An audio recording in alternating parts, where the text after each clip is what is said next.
Hello friends, இன்றைக்கி நம்ம home bytes Tamil குக்கிங்கில் என்ன பார்க்க போகிறோன்னா, ஒரு ஈவினிங் ஒரு ரெசிபி தான் பார்க்க போகிறோம். ரொம்ப ஈஸியஸ்ட் ரெசிபி.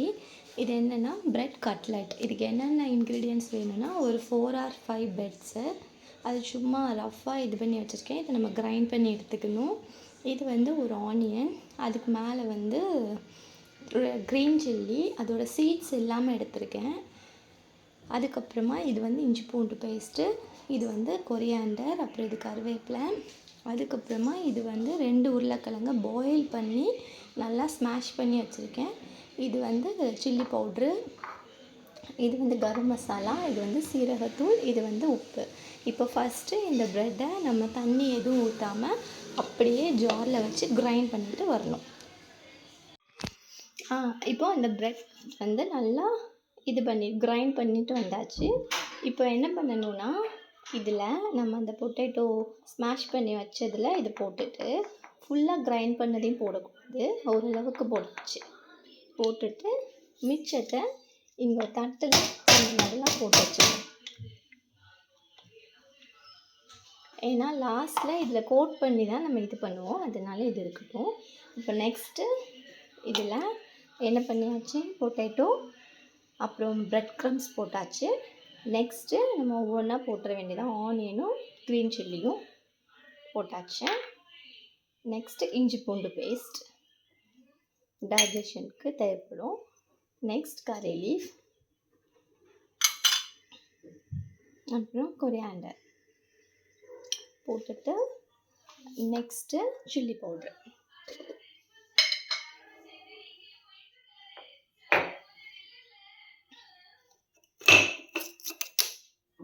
சில்லி பவுட்ரு நம்மளுக்கு காரத்துக்கு ஏற்ற மாதிரி. ஏன்னா ஆல்ரெடி இது போட்டிருக்கறனால ரொம்ப காரம் போட்டால் கிட்ஸ்க்கெலாம் கஷ்டமாக இருக்கும். அதனால் லைட்டாக போட்டுட்டு, இது வந்து கரம் மசாலா ஃப்ளேவருக்கு. இதில் பொட்டேட்டோக்கு பதிலாக சிக்கன் போட்டு கூட பண்ணலாம். அப்படி இல்லைன்னா இன்னும் வெஜிடபிள்ஸ் கேரட் போட்டு பண்ணலாம். இன்றைக்கி நான் கேரட் போட்டு பண்ணலை, இது மட்டும் போட்டு பண்ணிட்டேன். உங்களுக்கு பிடிச்சிருந்தது, உங்களுக்கு வேணும்னா நீங்கள் கேரட் கூட ஆட் பண்ணிக்கலாம். இதெல்லாம் போட்டுட்டு நெக்ஸ்ட்டு டர்மரிக் பவுட்ரு, மஞ்சத்தூள் போட மறந்துட்டோம். நெக்ஸ்ட்டு மஞ்சத்தூள் போட்டுட்டு அப்புறமா சால்ட்டு நம்ம எதுலேயுமே பொட்டேட்டோ வேக வைக்கும்போதும் போடலை, அதனால இப்போ நான் சால்ட் போட்டுக்கிறேன். எல்லாத்தையும் இந்த ஒன் டைம் போடுறதோட சரி. இப்போது நம்ம வாட்டர் எதுவும் மிக்ஸ் பண்ணாமல் நல்லா கையை வச்சு நல்லா ஒரு கன்சிஸ்டன்சிக்கு வர்ற மாதிரி நல்லா இதை இப்படி நல்லா எல்லாத்தையும் சேர்த்து ஒன்றா கோட் பண்ணுற மாதிரி, அந்த சால்ட்டு எல்லாம் சேர்ந்து ஒரே இடத்துல போகிற மாதிரி நல்லா இது பண்ணணும். இது பண்ணிவிட்டு இது நல்லா இப்போது நம்ம அந்த ப்ரெட் க்ரம்ஸ் போட்ட எல்லா இன்க்ரீடியண்ட்டும் சேர்த்து நல்லா இந்த மாதிரி சப்பாத்தி மாவு மாதிரி நல்லா பசைஞ்சு இப்படி வச்சுட்டு, நெக்ஸ்ட்டு நம்ம இந்த பவுலில் என்ன எடுத்திருக்கோம் அப்படின்னா, நம்ம மைதா மாவு எடுத்திருக்கோம். எதுக்குன்னா இதில் டிப் பண்ணி தான் ப்ரெட் க்ரம்ஸில் இது பண்ணிவிட்டு நம்ம போய் போட போகிறோம். அதனால் முதல்ல மைதா மாவு தண்ணி ஊற்றி, அதாவது ரொம்ப கம் மாதிரி ஆயிடக்கூடாது, அதே மாதிரி ரொம்ப தண்ணியாக வாட்டரியாகவும் இருக்கக்கூடாது. 2 டேபிள் ஸ்பூன் மைதா மாவு,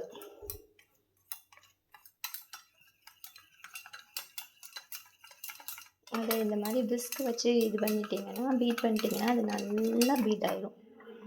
அப்புறம் நம்ம தேவையான அளவுக்கு ஊற்றிட்டு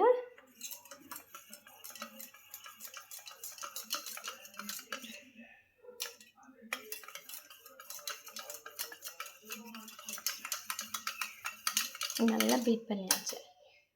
பீட் பண்ணிவிட்டு அதுக்கப்புறமா இப்போ நம்ம இங்கேருந்து குட்டியாக ஒரு இதை எடுத்து, உங்களுக்கு என்ன ஷேப் வேணுமோ அந்த ஷேப் பண்ணிக்கலாம். நான் இன்றைக்கி வந்து ரவுண்ட் ஷேப் பண்ண போகிறேன். ரவுண்ட் ஷேப்பு, அப்புறம் சர்க்கிள், அப்புறம் உருண்டையாக, அதுக்கப்புறம் நீளமாக செய்வாங்க ஹார்ட் ஷேப். உங்களுக்கு என்ன ஷேப் வேணுமோ அந்த ஷேப்பில் இந்த மாதிரி குட்டி குட்டியாக செஞ்சு வச்சுக்கோங்க.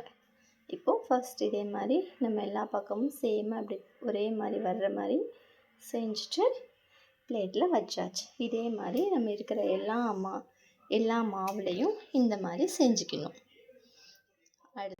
இப்போ பார்த்தீங்கன்னா நான் இருக்கிற எல்லாத்தையுமே எனக்கு பிடிச்ச ரவுண்ட் ஷேப், அப்புறம் இந்த மாதிரி ஷேப்பில் எல்லா ஷேப்லேயும் நான் என்ன பண்ணிட்டேன்னா எல்லாத்தையும் செட் பண்ணி வச்சுட்டேன்.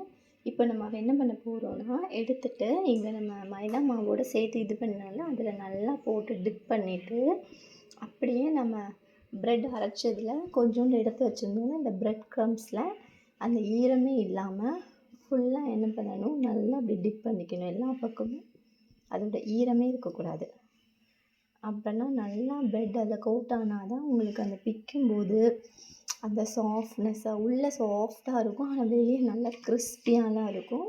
நான் இதை செஞ்சுட்டு உங்களுக்கு ஒன்று இது பண்ணி காட்டுறேன், எவ்வளோ கிறிஸ்பியாக இருக்குதுன்னு பாருங்கள். நல்லா எல்லாமே கோட் பண்ணதுக்கப்புறமா இதுக்கு மேலே உங்களுக்கு கார்ன்ஃப்ளெக்ஸ் வேணும் அப்படின்னா சிப்ஸ் கூட அதை கூட இது பண்ணி போட்டுக்கலாம், அது உங்களோட இஷ்டம். இப்படி பண்ணிவிட்டு இதை எடுத்து வச்சுட்டு அப்படியே இருக்கிற எல்லாத்தையும் இதில் டிப் பண்ணி இந்த மாதிரி பண்ணிவிட்டு அதுக்கப்புறமா நம்ம இதில் எல்லாம் ஃப்ரை பண்ண போகிறோம். இப்போது ஃப்ரை பண்ணுறதுக்கு ஆல்ரெடி பேன் வச்சுட்டு நான் என்ன பண்ணுறேன், கேஸ் ஆன் பண்ணிட்டேன். ஆல்ரெடி நான் எண்ணெய் ஊற்றிருக்கேன். இதில் ஆக்சுவலாக நான் ரொம்ப கம்மியாக எண்ணெய் ஊற்றிருக்கேன். ஏன் அப்படின்னா நான் டீப் ஃப்ரை பொரித்து அப்படி எடுக்க போகிறதில்ல, ஷாலோ ஃப்ரை பண்ண போகிறேன். அதனால தான் நான் ஆயில் கம்மியாக ஊற்றிருக்கேன்.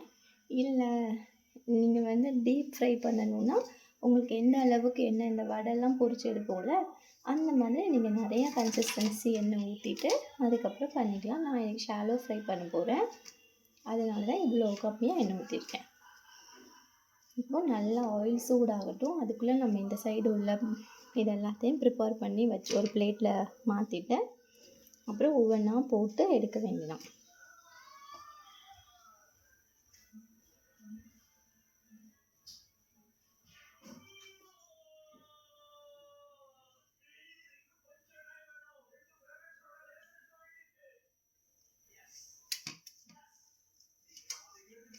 ஏன்னா இதெல்லாம் ஈஸியாக செஞ்சிடலாம். பிரேக்ஃபாஸ்ட்டு இது ஈஸியாக செய்யக்கூடிய evening snacks recipe. Bread potatoes மட்டும் இருந்தால் போதும், நம்ம செஞ்சிடலாம். மேபி சில பேபிஸ் பொட்டேட்டோஸ்லாம் சாப்பிட மாட்டாங்க, அவங்களுக்கு நீங்கள் இந்த மாதிரி உள்ளே ஸ்டஃப் பண்ணி வெளியே கிறிஸ்பியாக அந்த மாதிரி கொடுத்தீங்கன்னா அவங்களாம் ரொம்ப லைக் பண்ணி சாப்பிடுவாங்க. அதனால இது ரொம்ப ஈஸியான ரெசிபியும் கூட. இதை நம்ம டக்குன்னு செஞ்சிடலாம்.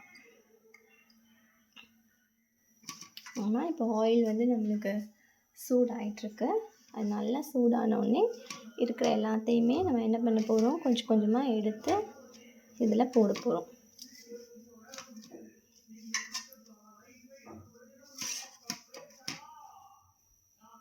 பண்ணும்போது பார்த்து பொறுமையாக பண்ணணும். ஏன்னா அந்த பைண்டிங் எல்லாம் நம்மளுக்கு போயிடக்கூடாது. போயிடுச்சுன்னா தனித்தனியாக வடை மாதிரி பிஞ்சு போயிடும். ஃபுல் ஷேப்பில் அப்படி கட்லெட் மாதிரி கிடைக்கிறதுக்காக தான் நம்ம மைதா மாவு வச்சு கோட் பண்ணுறோம். இப்போ ஆயில் சூடாயிடுச்சு, நல்லா சூடாயிடுச்சு. இப்போ நம்ம ரெடி பண்ணி வச்சுருந்ததெல்லாம் ஒவ்வொன்றா எடுத்து போட்டுடலாம். ஃபஸ்ட்டு ஆயில் சூடானோடனே ஹை ஃப்ளேம்லேருந்து கொஞ்சம் மீடியம் வச்சுட்டு அதுக்கப்புறமா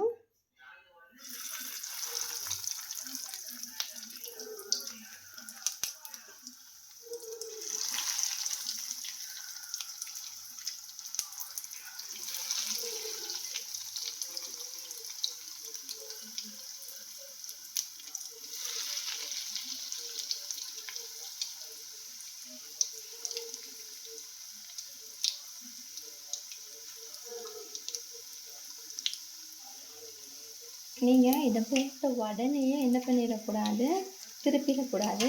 பேக் சைடு திருப்பி போட்டோன்னா இந்த மாதிரி உடனே இது உடஞ்சி போயிடும். அதனால கொஞ்சம் நேரம் போட்டுட்டு அது பின்னாடி சைடு இந்த கோல்டன் ப்ரௌனில் நல்லா வரும். சிம்மில் தான் வைக்கணும். ரொம்ப ஹையில் வச்சுட்டிங்கன்னா டக்குன்னு பிளாக் கலர் மாதிரி கலர் சேஞ்ச் ஆகிடும். ஆனால் என்ன பண்ணியிருக்காதுன்னா உள்ளெல்லாம் அது வெந்திருக்காது. அது சாப்பிடவும் நல்லா இருக்காது.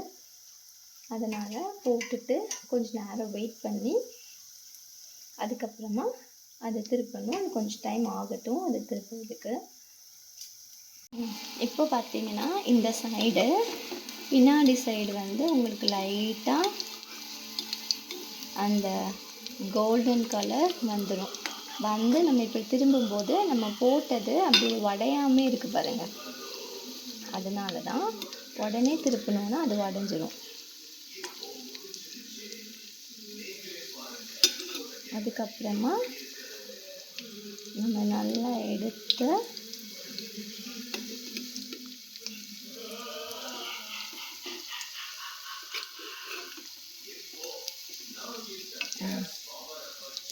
ஏன்னா நம்ம கொஞ்சம் அவசரப்பட்டோம் வச்சோம் அப்படின்னா அது பிஞ்சிடும். அப்போ வந்து சாப்பிட்றதுக்கு அந்த பிரெட் க்ரம்ஸ் அதோட இதெல்லாம் இல்லாமல் இருக்கும். அதனால் இப்போ இந்த கோல்டன் ப்ரௌன் வந்த உடனே இது வந்து ஷாலோ ஃப்ரைனால இவ்வளோ ஆயில் போதும். மேபி ஆயில் தேவைப்படாது. ஏன்னா நான் ரொம்ப எண்ணெயில் போடுற மாதிரி நம்ம பொரிச்சு எடுக்கல, சும்மா இது பண்ணுற மாதிரி தான். லைட்டாக தான் ஆயில் ஊற்றி தவா ஃப்ரை ஷாலோ ஃப்ரை தான் பண்ணுறோம் நம்ம. அப்படின்னு எடுத்துட்டு இப்போது நடுவில் உள்ளதும் லைட், ஏன்னா நம்ம சிம்மில் தான் வச்சுருக்கோம். சிம்மில் வைக்காமல் வச்சோன்னா டக்குன்னு கலர் சேஞ்ச் ஆகிடும். கலர் சேஞ்ச் ஆகிடுச்சுன்னா அதுக்கப்புறமா அது வந்து வெளியே பார்க்க நல்ல டார்க் கலரில் இருக்கும், ஆனால் உள்ளே பார்த்தா அது வந்து இதாக இருக்காது. ஸோ அதனால் இது இன்னும் கொஞ்ச நேரம் இருக்கட்டும். அதுக்கப்புறம் எடுக்கும்போது அது எப்படி இருக்குதுன்னு நான் உங்களுக்கு காட்டுறேன். ஹலோ, இப்போ நம்ம வந்து 2 சைடுமே திருப்பி போட்டோமா. இப்போ நீங்கள் இந்த சைடு பார்த்தீங்கன்னா அது நல்லா இந்த மாதிரி ஆயிடுச்சு. இதுக்கப்புறமும் இதையும் நம்ம இந்த சைடு திருப்பி போட்டுட்டு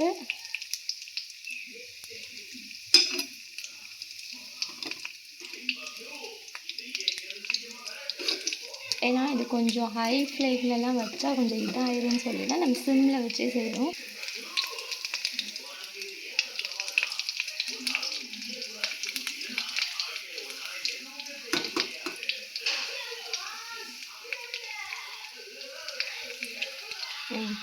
இன்னும் இது எப்படி இருந்துகிட்டே இருக்கட்டும். நம்ம எடுக்கும்போது அது எப்படி இருக்குன்னு பார்க்கலாம். ஓகே, இப்போ நம்ம 2 பக்கமும் திருப்பி போட்டுட்டு அந்த கோல்டன் கலர் 2 பக்கமும் வந்துட்டு நல்லா பர்ஃபெக்டான கன்சிஸ்டன்சியில் இருக்குது. இதை ஜஸ்ட் நம்ம அப்படியே எடுத்துடலாம். எடுத்து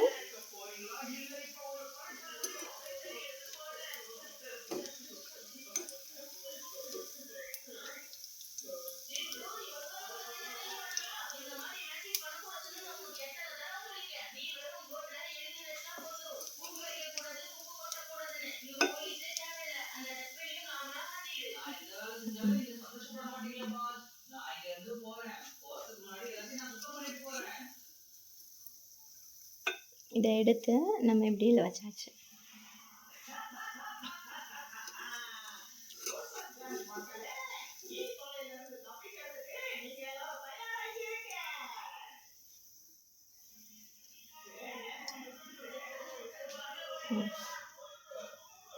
இப்போது நம்ம இந்த மாதிரி செஞ்சுட்டு நெக்ஸ்ட் இருக்கிற பேட்சையும் நம்ம அதில் போட போகிறோம். இப்போது நெக்ஸ்ட் நம்ம ரெடி பண்ணி வச்சுருக்கிற